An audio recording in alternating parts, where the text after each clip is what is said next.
Hello artist, today is a process video and I want to share with you a process, a system that I've been working on and in, and I really feel that my brain loves it. I am playing with the idea of creating a class for neurodivergent people, kind of focusing on that. I feel like I have to do some more research and kind of know more about the science of this and kind of go beyond, what is nice for my brain.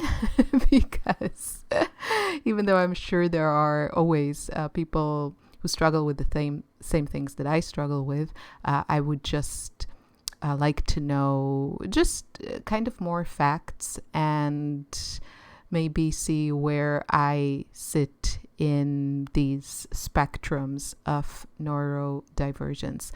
What I can tell you is that I feel like a lot of my art journey, let's say a lot of the frustration in my art journey, came from feeling kind of inadequate and too messy to use practices other artists use. That can be, a really organized palette setup and using different mediums and all kinds of things that I was thinking, why can't I do this? Or why is this so annoying and complicated for me?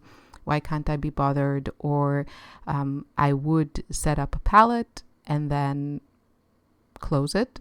And because it needed some sort of cleaning or maintenance or something, I would just close it, put it in a closet, and never look at it again. So a lot of my just like my frustrations, my insecurities, my doubts about this path. If you don't know, you probably know this by now, but I am a doctor, and sometime in my late 30s, I decided I was going to pursue art as a full-time occupation, let's say. And it was the hardest decision I've ever made. And so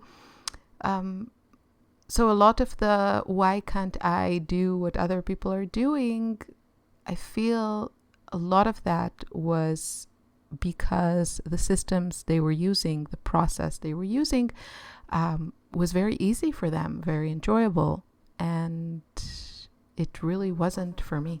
So that is kind of big picture background and in general.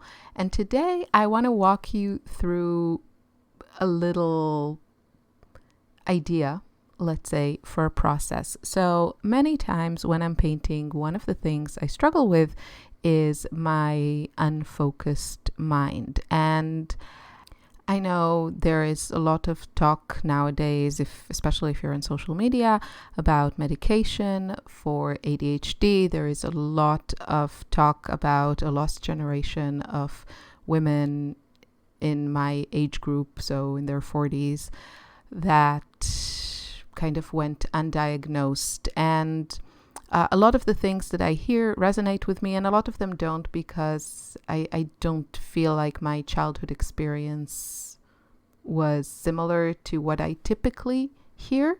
But a lot of my struggles as an adult, and especially being self-employed, not in a structured environment that was very high stressed. So I think that kind of helped with my dopamine and just like stress response. That really helped me kind of get things done, because there was basically no other option, because I was always in a very high-paced environment where people's, health was on the line and kind of in my hands, not to be too dramatic, but, I had to get things done immediately, or I would feel very upset, and my patients and my bosses and everyone around me. So, but once I got out of that environment, I started to really, really struggle with focus, with productivity, with just, nagging thoughts. A lot of the things that I hear today when I hear people talk about ADHD in women and, neurodivergence, let's say. So, all this 5-minute intro, I want to introduce to you a system that I think I worked in it probably more unconsciously, but now that I'm very aware of it, I am also aware of how wonderful it works for my brain. And that is just painting, following the color wheel. And I like to start with this from the beginning when I'm sketching with my Neocolor, my wax pastels.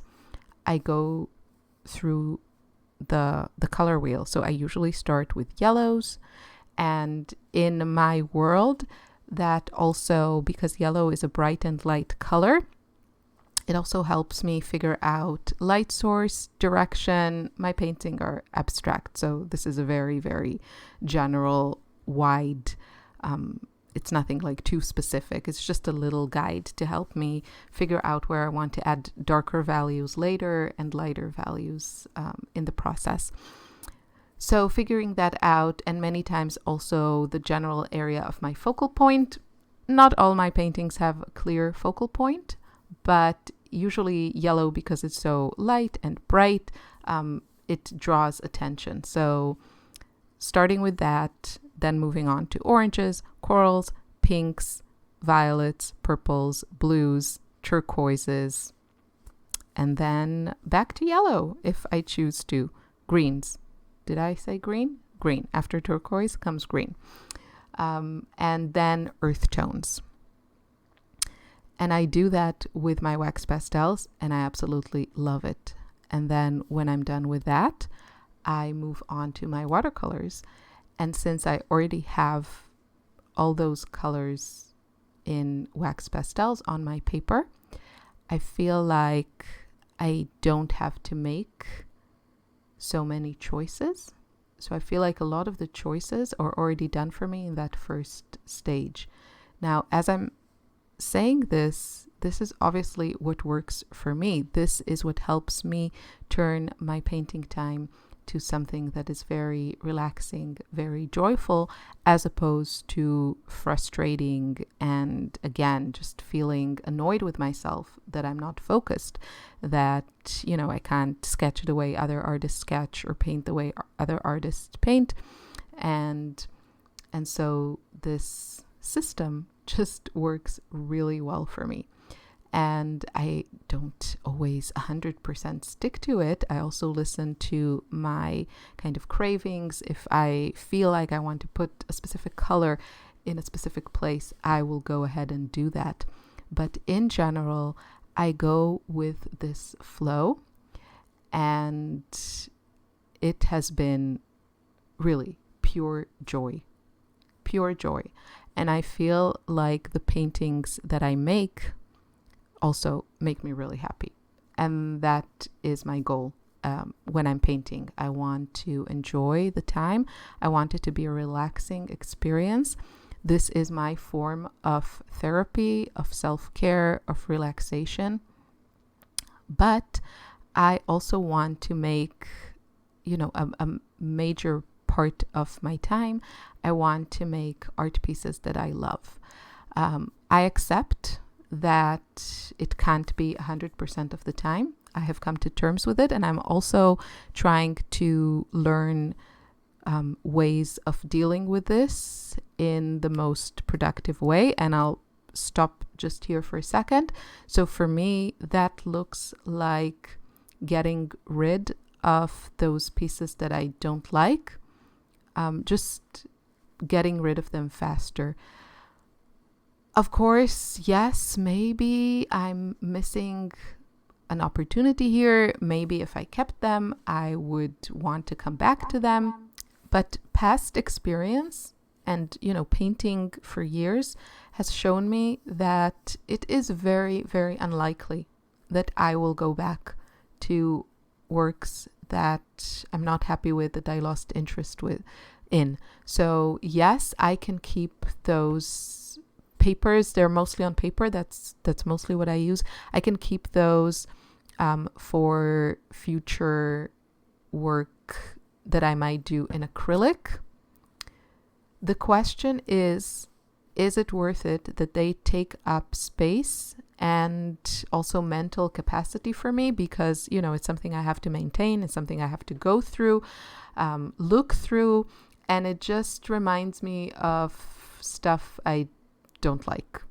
So I think I'm going to be okay with, you know, potentially getting rid of surfaces that I could possibly use for my mental tranquility.